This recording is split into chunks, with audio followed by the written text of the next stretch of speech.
과거에는 한국에서 일본차의 인기는 매우 높은 편이었습니다. 비교적 좋은 품질, 하이브리드 방식 채용 등 여러 가지 장점을 내세워 독일차 다음으로 많이 팔리는 성과를 올렸었습니다. 특히 렉서스의 ES, 토요타 캠리, 혼다 어코드는 늘 월 판매량 상위권에 랭크되어 있었습니다. 하지만 일본 불매운동이 시작된 이후 일본차의 인기는 시들해졌습니다. 판매량이 크게 줄어들고 몇몇 브랜드는 국내에서 철수하기까지 했습니다. 불매운동이 시작된 지 벌써 1년 8개월이 지난 지금까지도 여전히 부진한 성적을 거두며 한국 시장에 어려움을 겪고 있습니다. 2015년부터 계속해서 그 수요가 늘어나 2018년도 4만 5천 대가 넘는 판매량을 기록한 일본차는 2019년 일본 불매운동이 시작되며 이제는 그 판매량이 말도 안 될 정도로 줄어든 것입니다. 당초 일본 자동차 브랜드 회사에서는 한국인들의 반일 감정이 금방 수그러들 것으로 예상해 대수롭지 않게 여기는 분위기였지만 날이 갈수록 더욱 심각해져 진지하게 생사를 고민해야 하는 상황까지 온 것입니다.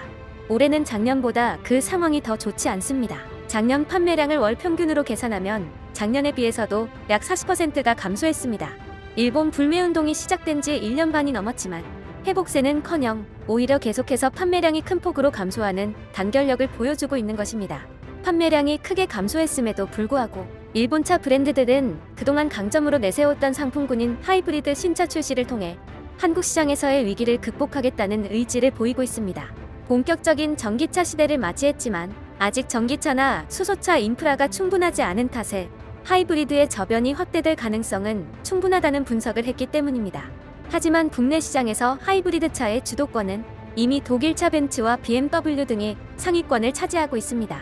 이에 더하여 소비자들은 여전히 일본차 구매 자체를 꺼리고 있습니다. 그 이유는 앞에 세 자릿수 번호판 개정이 일본 불매운동이 시작된 이후에 이루어졌기 때문에 세 자리 번호판을 단 일본차는 곧 일본 불매운동에 동참하지 않았다는 것이 되어 주변의 눈치를 보기도 한다고 합니다. 이 때문에 불매운동 이후 일본차를 구입한 차주들은 밖에 나가면 일본차가 경미한 교통법규 위반이라도 하면 바로 신고하는 경우도 많다는 우스갯소리까지 나올 정도입니다. 이와 같이 한국 내에서 일본차 판매량이 회복세가 아닌 계속해서 감소 추세를 보이자 일본 내에서도 이제는 사무 심각하게 받아들이고 있는 분위기입니다. 일본 브랜드 중 수입차 판매 탑10에 든 브랜드도 없다.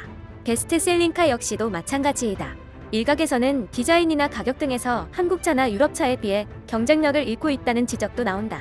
업계 관계자는 일본 브랜드 자동차의 경쟁력이 떨어지고 있지만 반일 감정의 여파에서 아직 벗어나지 못하고 있다며 올해 새로 선보이는 차들도 대규모 할인을 하지 않으면 시장 경쟁에서 우위를 점하기는 쉽지 않을 것이라고 말했다. 이와 같은 소식이 일본에도 전해지자 일본 네티즌들은 한국 시장은 어차피 규모가 작다고 무시하는 등 한국 시장에서 철수를 주장하고 있습니다. 반일 감정 그리고 일본 불매운동이 잠잠해진다 하더라도 분명 한일은 또 충돌할 게 확실해. 이번 기회에 아예 한국에서 철수를 추진해야 하지 않을까? 이렇게까지 해서 한국에서 장사를 할 만한 이유가 있는 건가? 리스크가 너무 큰 것 같은데. 일본 전체 브랜드 자동차 판매량이 한 달에 1000대가량의 시장 따위는 없어도 아무런 상관없어.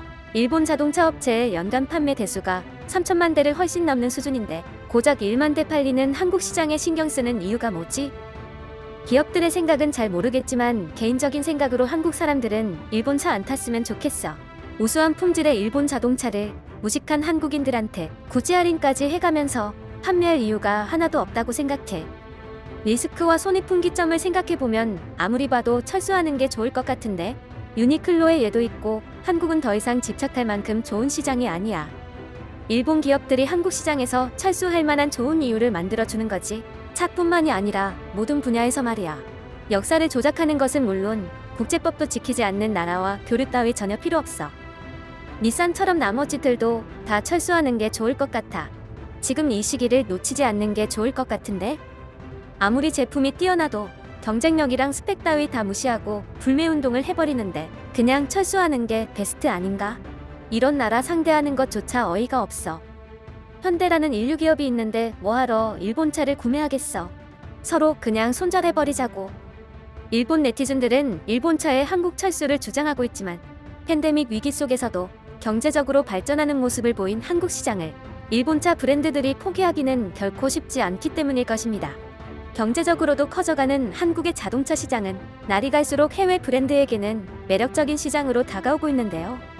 과연 일본차는 한국 내에서 점유율을 회복해 다시 강세를 보일 수 있을까요?